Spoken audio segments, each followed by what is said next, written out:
Good evening, everybody. Welcome to Radio Dead Air Tech Q&A. You've got questions. We've got guesses. I'm Nash. We're doing Radio Dead Air for ages. But in addition to that, I'm also an IT professional. With me, as always, my producer, Mike Gearman, who also works in IT. If you've got tech questions for us, by all means, share them. You can send those to requests at radiodeadair.com. I'll put it in the channel here. Email. That thing everybody wants their AI to do for them because they don't want to do it themselves anymore. Okay, so how you doing, Mike? I'm doing fine. It's been a bit warm here for this year, but other than that, it's fine. You wake up with a little bit of a headache and go, why do I have a headache? And you go, oh, because it's 82 degrees in my room. That's why. So your SSDs haven't been disappearing, I take it. My SSDs have not been disappearing. I saw this article when it came out, or the stories about similar, not necessarily this one. And the first thing I did was check my computer to see if I had that patch, and it says I do, but it hasn't affected my SSDs, and the SSDs that I have are not on the affected list so far. Yeah. So I think I'm okay. What we're talking about here, folks, is Microsoft put out a patch on the 13th, Patch Tuesday, that is causing SSDs to disappear. Not physically. That would be incredible. Amazing. Yeah. Not in a good way, but it would be different. If you have this patch, you have an SSD that is over 60% full, and then do a significant write to that SSD, it then says, no, man, you ain't got an SSD no more. Yeah, and when we say significant, we mean like 50 gigabytes, which sounds like a lot, but then take into mind, that's about a size of a game. So if you say you're downloading a game and installing it, and your drive is already at 60%, and your drive is like 60% capacity or higher, your drive can just go poof. Some people have been lucky enough they can reboot their computer and the drive comes back. Some people, they can't.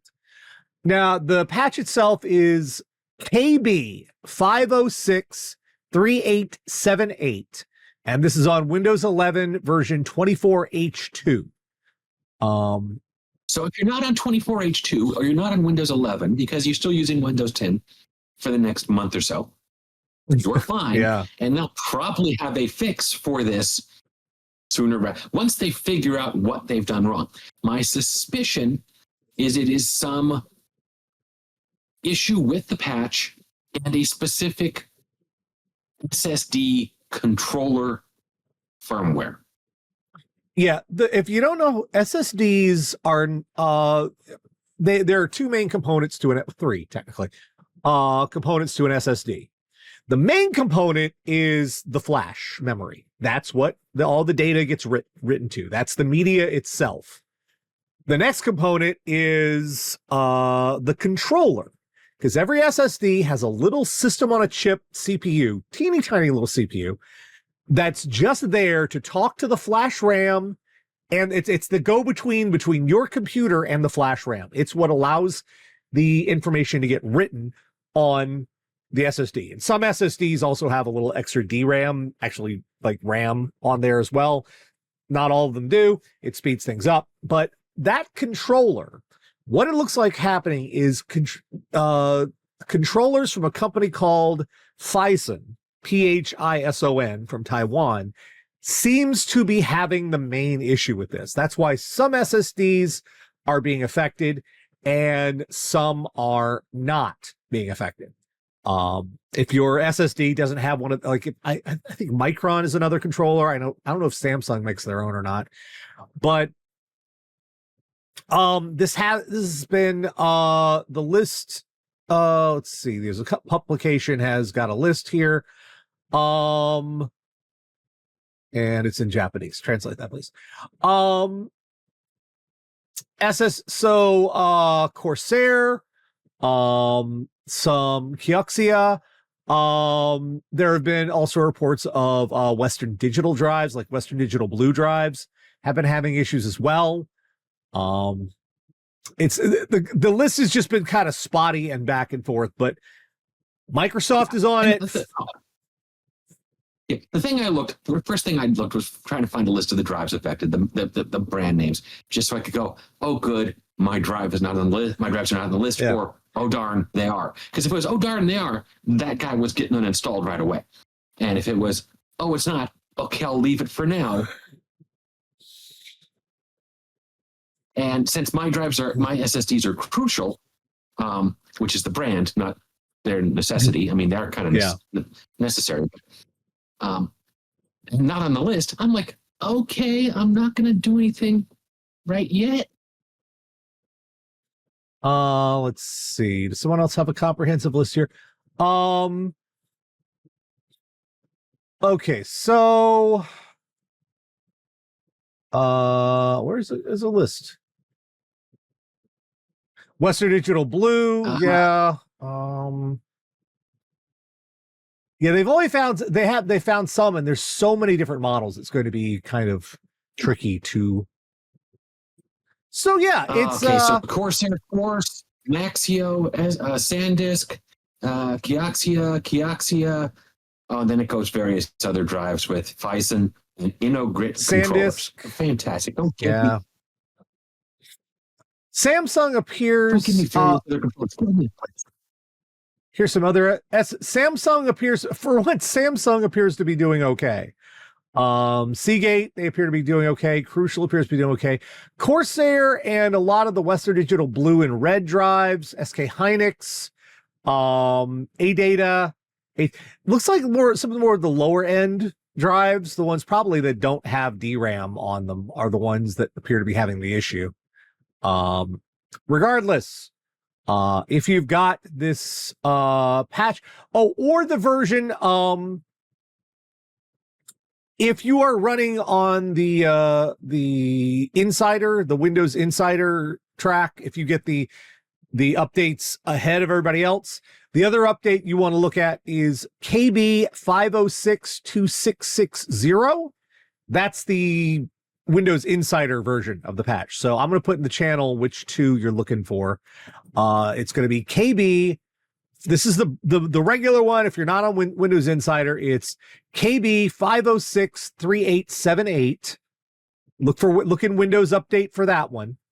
Or if it's you're on the Insider track, it is KB 506 2660.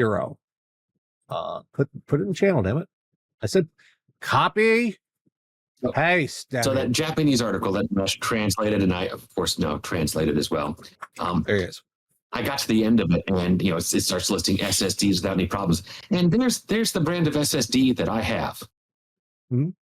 So I'm like, hey, look, there's my SSD. Fantastic. Not the same size, but the same brand and the same model.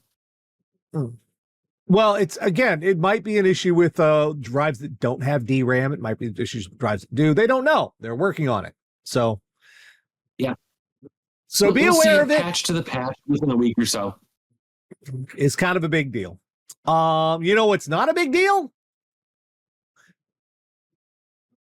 What I had for lunch? That's not a big deal. No. You may have heard in the news this week that the U.S. government is acquiring a couple $2 billion of equity in Intel in exchange for it's amount of a couple $1 billion. We're buying part of a company. Wow, that's great news for Intel. They've been having such a hard time. This is a cash injection that'll help them. No, actually, no, it didn't. So you may have heard Trump decided. What happened was the CHIPS Act, which was under Biden a few years back, was supposed to send grants and money to chip manufacturers to build manufacturing in the United States. Intel was one of those, and it was just they gave them money to build in the U.S. Well, Now, Trump has decided, I want to point out, there's nothing in the law that makes an allowance for this. However, who cares? What are laws? Laws are imaginary, apparently. We're not doing laws anymore, I guess. They've decided to change those grants into an equity purchase of part of Intel. Now, this was $9 billion that was supposed to go to Intel as a grant, and now he said, no, you got to give us $9.9 billion worth of stock in exchange. Now, this money was already allocated. Intel already had this money on their books. This changes nothing. This literally changes nothing for Intel. They are not getting any additional money. This is the same amount of money they were being allocated before. The only difference is now we can say we're getting profit from Intel, except this doesn't change Intel's fortunes. They are still at least maybe 2 generations behind TSMC in terms of efficiency. Their 14A process, that's Intel's latest on their foundry. And just to say, the customers are not lining up for it.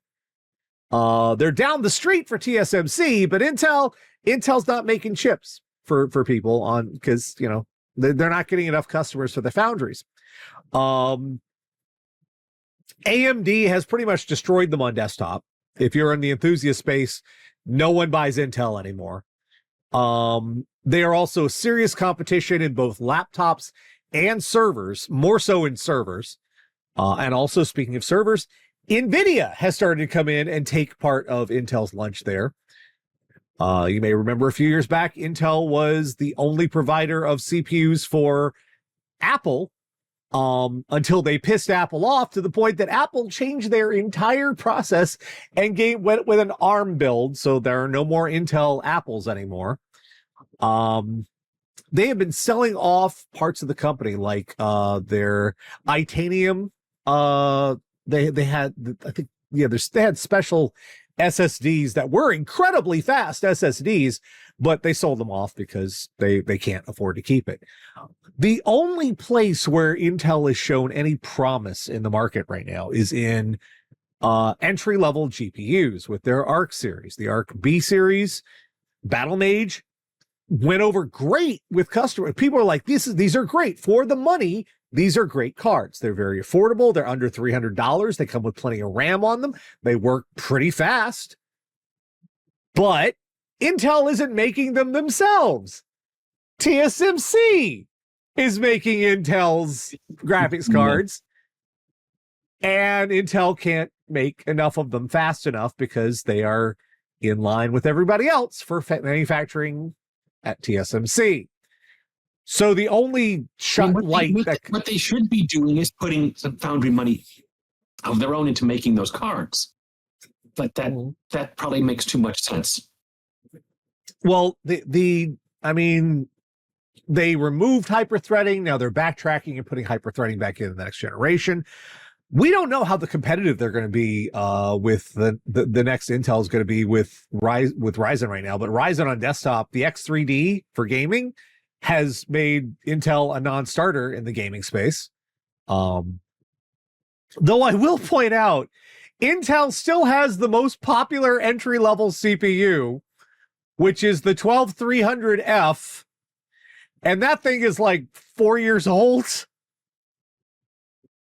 The reason why it's the most popular is it's like the only $100 CPU you can get that you can reliably game with at all. Every other CPU. That's a good selling point. It's not a great selling point, but I mean, it's the 12th generation that we're on. Technically, we're 3 generations later than that on Intel, but people are still buying the old one because it's the only freaking affordable one. They're in a bad way. So what I'm saying is, don't count on that getting paid back. What investment, when you invest in something, you never necessarily are going to get your money back. Yeah. There might not be an Intel as we know it this time next year. There may be someone else steps in, and there may be other things happen, but Intel as we know it, they are that close to not existing. They may have to take on more financing. I know SoftBank is financing them. Where's SoftBank getting the money from? SoftBank is so stupid. Yeah. SoftBank's got money coming out of their balls. No, they're the ones that were trying to invest in one or more of the AI companies and not able to put the money together. Yeah. It's a mess right now. I will say the only big thing in Intel's advantage that they did on accident is they didn't really go all in on the AI stuff, but not because it was planned. It was because they just kind of missed the boat, and NVIDIA and AMD lapped them on it. And honestly, if the AI bubble bursts in the next year, which there's been a lot of news stories about, a lot of negative news stories about that this week. They may be actually going like, well, we didn't lose our shirts in that now, did we? We're doing okay. So, as with most things involving Donald Trump, was this a good investment? Probably not. Again, as many people point out, this is a man who went bankrupt running casinos. So my favorite part of that, I'm just going to seg on that real quick, is part of the reason he went bankrupt running casinos is because he decided he needed multiple casinos and he put them too close together. He was competing with himself, yeah. Yes, he was pulling, instead of having one casino here, pulling traffic from all the other casinos around it, potentially. And then one casino way the hell over here, pulling traffic from everywhere over there. He put them here. Yeah. Next to each other. And no bueno. Yeah. It's like when Lewis Black talked about the Starbucks across the street from the Starbucks. It's the end of the universe. Well, see, the difference between that, though, is sometimes the lines at the Starbucks are long enough that a second Starbucks right down the block makes a lot of sense. There's a Starbucks not far from my house that has a drive-through, that the drive-through backs around into the park, other parts of the parking lot, and the other parts of the parking lot had to put up signs saying, stop waiting in line here in Starbucks, go inside, it'll be faster, you're blocking our part of the parking. Well, last story this week, if you want to talk about bad financial news, this sucks, but you knew it was coming. AMD is discontinuing the B650 chipset. Now, to understand what's going on here is, to explain it, AMD has different tiers of motherboards when they come out with their CPUs. They have the A tier, which is normally like, currently it's the A620. I think there's an A820. I'm not sure, but previously it's been like the A320, the A420. That's the shitty one. Don't ever buy that one. That's for the machine that does Facebook and nothing else. Don't buy that machine. The mid tier, which is your standard office machine. Yeah. The mid tier, which is usually the mainstream tier for motherboard, is the B tier. B350, B450, B550, and then B650. That one is normally around $100 to $125. You can find it affordable at that point. And it's usually one that it's got all the features you really need without some of the crazy ones. Then you have the X series. We've had like X670, X870, that's the highest end chipset from AMD. And that has all of the bells and whistles, sometimes even more. You really don't need it unless you're like in a professional space or you need those features exactly. Or you have more money than you know what to do with. From series 3 to 4 to 5 to 6, there were noticeable improvements. The AMD, the 400 series added PCIe 4. The 500 series, they added some other stuff to it, more PCIe lanes, I believe, but it added some measurable improvements until you get to the difference between the 600 series and the 800. There's no 700. There is no discernible improvement, really, from 650 B650 to B850. In fact, I mean, technically, there's some up to PCIe 5 lanes, but that's not really that much. Yeah. Let me just look over the AMD chipset matrix, please. Let me have a look. Because they had to have a matrix to like a little thing to show you what all the difference were. Let's see, 800. I mean, and USB 4 being standard. No, wait, Yeah. sorry, 850 is still optional. I think I've got one here. Yes, that shows me all of them is from Tech Power Up. Of course, they're going to have it. Let me put this on the screen here. So if you look here at the matrix, not that matrix, it's a different matrix. The very end, you'll see B650, and over here, you'll see B850. The main difference between them is B650, B850 adds a Gen 5 PCIe lane for video, and B650 only has Gen 4. That's the main difference between them. We also do not have yet a graphics card that can even saturate PCIe 5.0.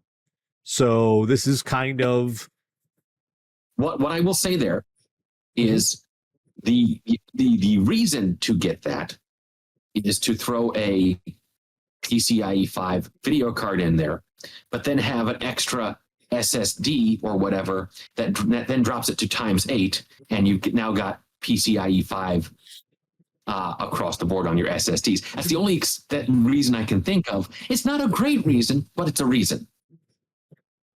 Well, regardless, why it's bad news that AMD is no longer be making the B650s is the B650 AM5, the AM5 generation has been scary expensive when it came out.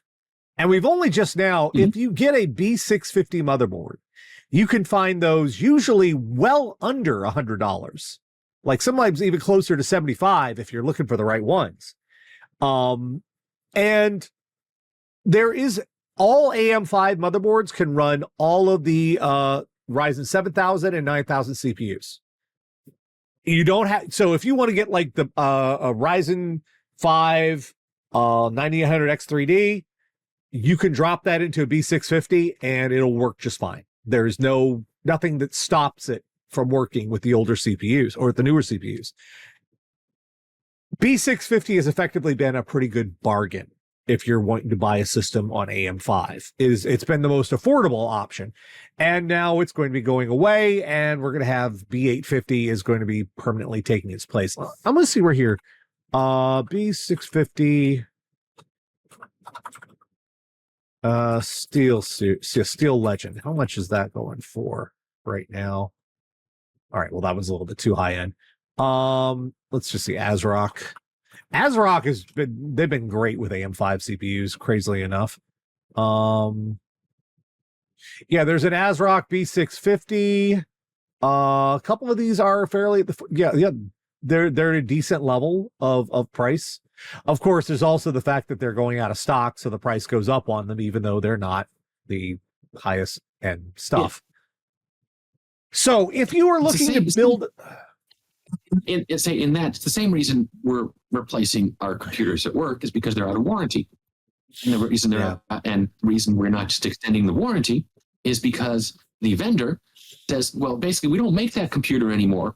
It would cost us a lot of money to source an extra 2 years worth of spare parts, even though we're the ones that made the parts, because we don't have them anymore. So it's a stack of money to maintain that warranty or stack of money, actually down here somewhere, to just replace them. I'm just double checking for my own edification right now. Now, I have my Prices. suspicion as to the other reason they're discontinuing this, and that is they want to free up the foundries, etc., that are making the chipsets for this for other purposes. So, if you're be a price reduction because there'll be more supply, but it'll be a while before that happens, if it happens. If you're looking to build or upgrade a system anytime soon, you may find a deal on a 650 motherboard. It's unless you desperately need to have a PCIe 5.0 slot for your graphics card, it's a pretty good deal to snap up one of those. That's if you could find one at an affordable price. That's so sad to see it go. It's just the changes between the two generations. AMD offered so little to the point where two of them are even identical, if I'm not mistaken. X870 and X870 X670E and X6. The only difference between the two of those is X670E has optional USB 4.0 and X870E has it definitely. That's the only difference between the two. Literally about the same chipset. So it's a little bit of a ripoff. Anyway. All right, let's get to your questions. Let's see here what we got. I'm gonna just see if anything else has come in. No. Okay.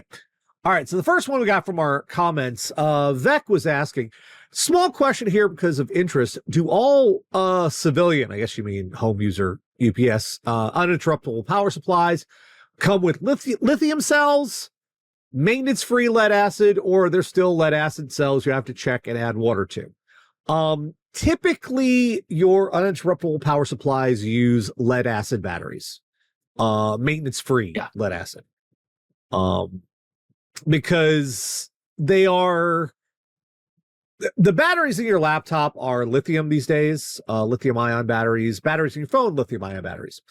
For the money, they are smaller but hold enough power, and these are also low-power devices. Now, when you need a lot of power for, say, keeping a desktop running for 10 to 15 minutes, lithium ion is just going to cut it unless you get a giant battery. Lead acid for that amount of space can be much more compact and hold a lot more power for, the period you're using them. Just remember, if they do run out eventually, like all batteries do, you have to dispose of them properly. And often you can tell that they're going because they're sealed. They've got some sort of casing around them, let's call it, and that may start to inflate. Not on lead acid. I've never seen lead acid inflate. It happened to work. That's why I had to get my last tetanus shot. Okay, Christ. Because we were trying to pry those. They were trying to pry those guys out and cut my hand. All right, well, in any event, they don't. The type you add water to, they don't even use those on cars anymore, do they? I don't remember. Okay, I remember my dad adding water to a battery for our Volkswagen microbus. Yeah, I remember my dad doing it too ages ago. We owned a Volkswagen. My family owned a Volkswagen microbus. But I don't remember anything after that adding water to it. No, the batteries. Sometimes you had to add water to lead acid batteries, but I haven't. Modern ones, I don't even know if I can get inside. I'm thinking about the battery I just put in my truck a while back, and there's no way to do it. So I think they're probably, they don't really use those anymore. I definitely don't use them in UPSs though. It's all lead acid for the UPSs. It's just a matter of energy density required. Lead acid is the only thing that can really do it affordably. Yeah. The downside is they are bricks. They are dense as hell. They are heavy. They're lead. So, yeah. Okay, this next one's from Cedric. Good day, Nash and Mike. I want to learn to use Docker, but the tutorials I found have not been the best. You know, the great in-depth tutorial learning how to use Docker on YouTube. Well, Cedric, I hate having not a great answer for this one.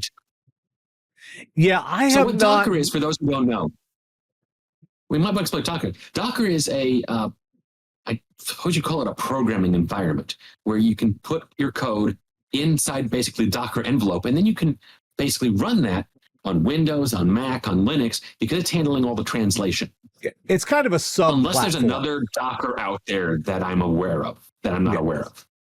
It's kind of a sub platform. You use Docker for things like, for example, you could use Docker to run Home Assistant and also Plex and also a couple other different kind of servers all at once in a Docker environment.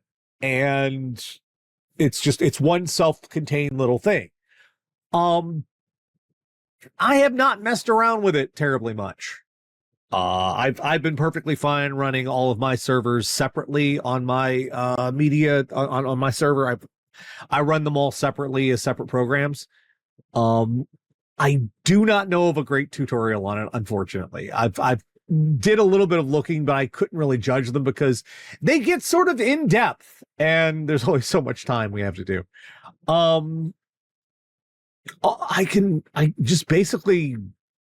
I don't even know what a good. I hate not having a great answer for this, but I don't know a good recommendation for it. No, I mean, honestly, what I would check is to see, and I recognize it can be a little bit of a minefield these days with AI. Check Reddit to see if there's almost certainly multiple Docker forums. Yeah, subreddits. Yeah. Thank you. That was the word I was looking for. And see if they recommend any tutorials or learning sites for it. I mean, for all I know, LinkedIn Learning has it, but I don't know that you have a LinkedIn Learning subscription or that you'd want to go there. All right. Next one. Let's see. Go to our history. I was searching for stuff here. Well, he's doing it. The only reason I brought up LinkedIn Learning is because that's where a fair amount of our work training is done these days. For continuing education. See, yeah, here they go. All right. This is from Davis. Do laptop cooling pads really work? I mean, the ones with the fans built into them. Mine seems to overheat even when I'm barely doing any gaming on it. I want to know if I could fix that. Well, Davis. Yes. Okay, so before we get into that, though, if it's overheating when you're barely doing anything on it, the first thing I would suggest is opening it and possibly looking at cleaning the inside. Laptops can build up a surprising amount of dust inside, which can result in thermal capture, effectively, is where it will heat up. I have gotten work laptops where people have come to me and says, Mike, it's overheating. It did this. And, that's a thermal shutdown they described. And I take off the back panel, easier or harder, depending on the model laptop, and go, huh. And then I take the laptop outside with a can of air, and because I don't want to blow all this dust in my hallway, and blast all the dust off. But we just had our carpets done at work. I don't want to, I don't want to be the guy who spills the first soda. Let me put it that way. And I'll blast a bunch of dust out of there. Then I'll tell them the other thing that I tell them for our work laptops, because they are very poorly vented. The primary vent is on the bottom. Okay. Problem. Laptops generally lay very flat. And these ones have little tiny ridges on them to give you a little bit of space. Not enough space. I say, find yourself a piece of Lego, prop it up under your laptop. Now you've got an inch of space. And it vents better. So that's the first thing I would check. But then we're going to talk about actual laptop cooling pads, and they can be effective. Yeah, because even if you keep your vents clean and you do give it enough space to breathe, some gaming laptops just are going to run hot because the Yep. graphics chips in them, you're effectively doubling the thermal load on whatever cooling solution. Like I showed you earlier tonight. Well, you weren't going to see this on the recording, but earlier tonight, I did a small refurbishment on my own laptop. And inside of it, the cooling solution is a large flat heat pipe with a place to interface with the chips. And it's got fins on the side, and those go to two different fans. But those heat pipes, it's shared by both the CPU and the GPU. If you're in a gaming laptop, you probably have a GPU as well as the CPU in there. And with the kind of heat levels that come out of it, even if you are doing everything right and it's got ventilation and whatnot, they still run hot, and they'll ramp the fans all the way up, and it gets loud and it gets unbearable and it's stupid. So yes, they have made laptop cooling pads that are powered. They have little fans in them, and what they are supposed to do is I'll show you right here. This is my refurb laptop. All these vents along the bottom here, this is where the air is meant to go in to the laptop there. And on the side, it vents out here and here. And it's got a little ridge this little tiny ridge here is meant to keep it propped up. It's supposed to get air in there. If you take some fans, which I described on my work laptops. Yeah. And there's a fan here and there's a fan here.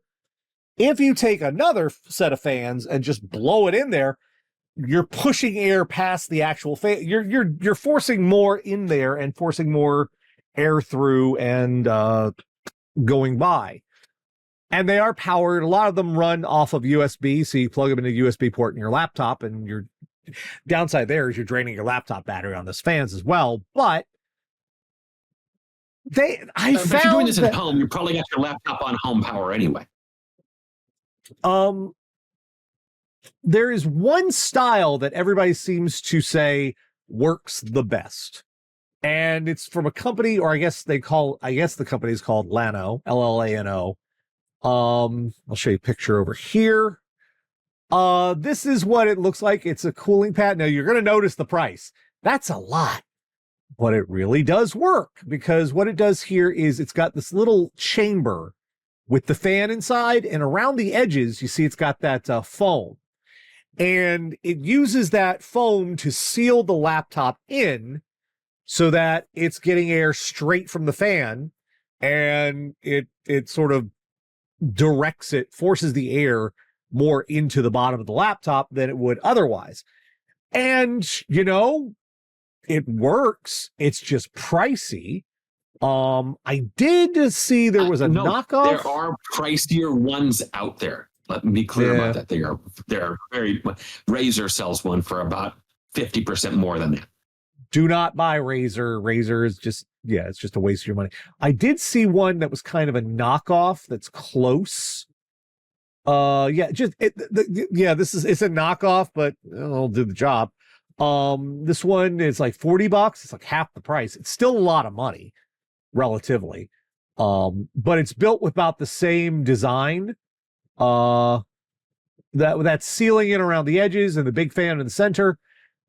And with cooling devices on laptops and desktops and all the other things, the bigger the fan, the less noise you have to deal with. That's why this design is so attractive, is because it has one very big fan that's with the sealing around the edges that makes it more efficient.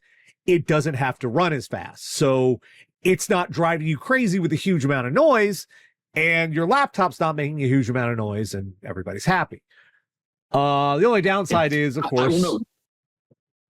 So one of the ones I looked at, just when I was looking at what's the latest in cooling pads, and you looked at the pictures on Amazon for it, there's a warning on there saying, "Warning: this guy is really loud at highest settings." I'm like, not going to recommend that one.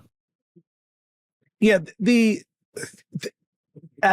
big downside is price, obviously, because adding $40 to the price of your laptop there, which depending on what you can afford and Oh, that's legit the cooling pad you're using right now. Oh, cool, Ronan. Um, no pun intended. The other thing is they are bulky because they have to make a little valley to put that fan in, and then they have the foam around the edges, and you have to squish the laptop down on top of it. So you've essentially it's good. You're going to have to be using this on a desk, and typing on it, it's going to be a little bit tricky. You might want to have to use an external keyboard for that at that point. It will make it cooler. It will make it more tolerable.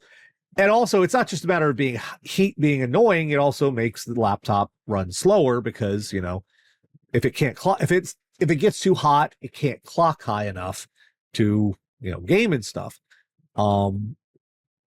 You'd have to determine if it's worth it to you. It will reduce the temperatures. Ronan says bulky, but it cools my laptop by 20 to 30 degrees. And that can make a huge amount of difference if you're trying to game with it. Because if it's pushing itself to its thermal limit, it's not going to work as well, and your gaming is going to suffer, and it's going to be a pain in the butt. Now, I will note one thing to pay attention to. Because you're pushing that much heat out of the laptop now, the room you're in is going to get a little warmer. And also have your setup so that your exhaust fans are not blocked by anything. I had a user come to me and say, hey, my laptop is overheating. I said, did you do the Lego thing? I said, I did the Lego thing. I'll come take a look. And he had stacks of paper on either side of the laptop. The exhaust couldn't go anywhere. Cool. He's keeping the paper warm. All right. It kept it much warmer. We're going to have a fire. Last one tonight. This is from Craig. He says, hey, Nash and Mike, I wanted to pull my old system out of storage to pass it on to a friend of mine. It's been in the back of a closet for several years now, and it was working when I put it away. I turned it back on to check it out, and the fan started spinning, but I never get any image on screen. I tried to find any error code lights, but I don't see any. Here's the specs. It's a Ryzen 2600, Asus Prime B350 Plus, 8 gigs of Corsair Vengeance, LPX DDR4, 2 terabyte Hitachi hard drive. Wow, that's going back a little bit. Radeon RX 580 and an EVGA 500 bronze rated power supply. Okay, I looked up this motherboard, the Prime B350 Plus, and I hate it. And I'll tell you why. There are no debug LEDs anywhere on the thing.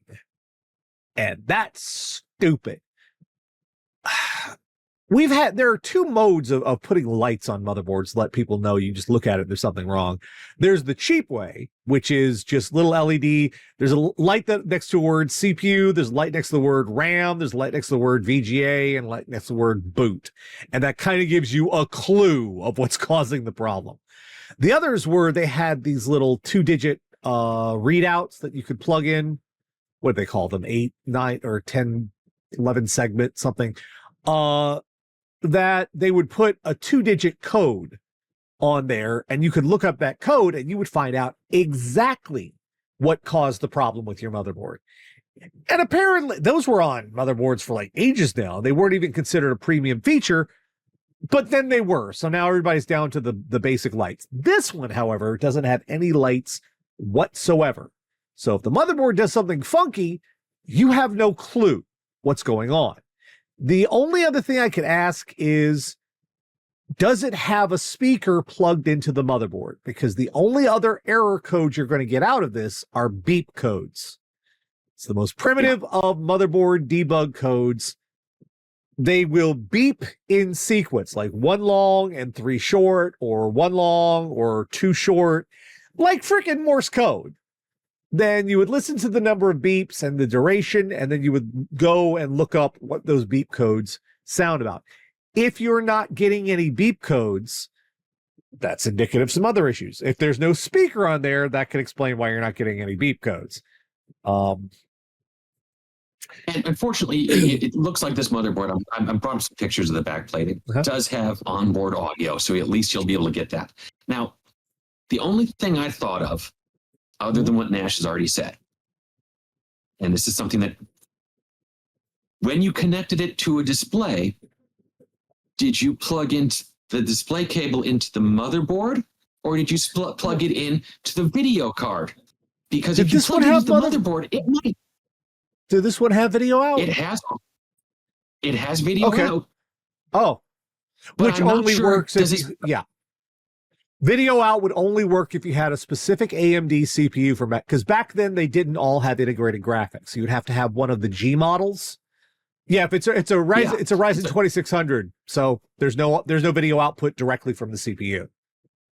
So if you plugged straight into the motherboard, you may be plugging into the wrong thing, and that's why you're not seeing anything. It may be perfectly happy, doing its thing, going, why hasn't he logged in yet? And so I would just check, because it is a really easy and simple mistake to make. I've made it. I'm sure, Nash, you probably made it at least once, right? Probably at least once. A way to make sure, if you have your keyboard plugged in, and you can activate the caps lock or the num lock, that means the system is working. You might be sitting at BIOS, or you might actually be in Windows, but if you get the num lock and the caps lock, if those will light up, it's proceeded past the BIOS stage. It's working. If those won't light up, it's not happening. If you do plug back into the graphics card and you're not having any issues, you may be dealing with a situation where something has become dislodged. So you need to go back in and check that the graphics card is plugged in securely, the RAM is plugged in securely, all the cables and connectors, the power cables particularly, are plugged in. Got to double check on those, because if one of those has become dislodged, it might not boot up. Like if the CPU power is not connected, it might not boot. Or if the graphics card is just slightly out, or the graphics card's power. The RX 50 uses, the RX 50 needed a graphics, it needed a power cable. Yeah, that one was, that needed, was the power rating on that thing? Tell me the top of this thing. Oh, might not. Thermal, so it was a 450. TDP was 185, so it needed an 8-pin. It needed an 8-pin. 480s, 580s, and 480s needed an 8-pin. Yeah. All right. So if you've checked that everything is plugged in and it's still not working, the next thing you want to do is go through some basic troubleshooting stuff. And by that, I mean, now you actually have to start unplugging things. What you want to do to make sure everything's working is the only thing plugged into the motherboard being the power connectors, the RAM, the CPU, and the graphics card. Disconnect the hard drive. I have seen many occasions where a hard drive that is failing or acting badly, or just has problems with it, will prevent a computer from booting. It causes issues. So a bad hard drive could screw things up. Disconnect the SATA cable from the motherboard. Any other cables or devices or anything else, you want only USB things plugged into it should be the keyboard and mouse. Nothing else. You want to make sure that leave that speaker plugged in case you're getting beep codes, because those can still be useful. And that won't interfere with anything, because that's just an analog out. It can't be the cause of anything. Yeah. If that still doesn't boot up, try removing one stick of RAM. If that doesn't work, take that RAM, put the other RAM stick back in, take the first one you took out, take that one out. See if it doesn't work. You may have a slightly shifted, it's hard to do, but the CPU might have shifted, which that would be really hard to do, because that was a pin grid array. That was before AMD moved to balls. It had the pins that went into the socket.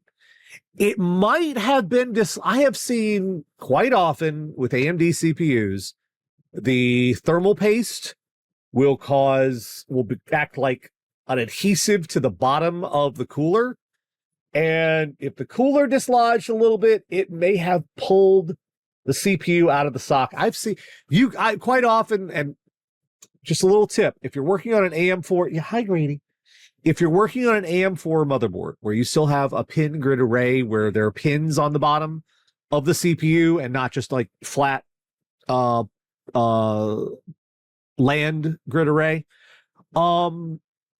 be very careful when you're trying to remove the heatsink. What I've taught myself to do is, in that instance, you want to twist the heatsink just a little to break up any connective thermal paste between that and the CPU, because you can actually, if you pull that heatsink up without breaking the that thermal paste up, you can pull the CPU out of the socket without lifting the little arm that's supposed to lock it in place. So yeah, it may have dislodged the CPU just a little bit. Yeah, it's normally fine, but you can do it. What you may need to do is you may need to pull the CPU cooler, pull out and reseat the CPU just to make sure it didn't get shifted out of place. That's an extreme case. That's the last thing I could think of that could be causing it. If that doesn't work, that's pretty much all the things I could think of to check on your own. At that point, you may need to take it to someone, because you've checked every thing that could be causing it. If it was just sitting around, the most I could think could happen is something got dislodged when you were moving it. That's the only that's like. And I'm irritated that we don't have the lights, the debug lights to work from, because those make that a lot easier. Hi, he wants all of the attention right now. Hi. Especially like the motherboards that added a not just lights, but they added the 2 to 4 character panel that it'll go, oh no, here's a code. We're not just giving you beeps that you have to try to interpret. Was that a long beep or was that a short beep? Yeah. It's alphanumeric code 10AA. Okay, that is memory. Okay. You were a heavy boy. You were big. All right, we'll do one more check to see if we got anything new. Yeah, you're happy with yourself. I know. I get in your lap. You get all the attention. Yeah, I know. All right, that's it for this week. Hi. So if you have tech questions for me and Mike, by all means, you could send those to requests@radio.air.com, and we will happily help you out with those. In the meantime, we'll be back. Craig, on your last one, on Craig's one, if any of this sorted out, let us know. Just give us a follow-up. We like those. Otherwise, for Mike and myself, we'll see you next time. Take care.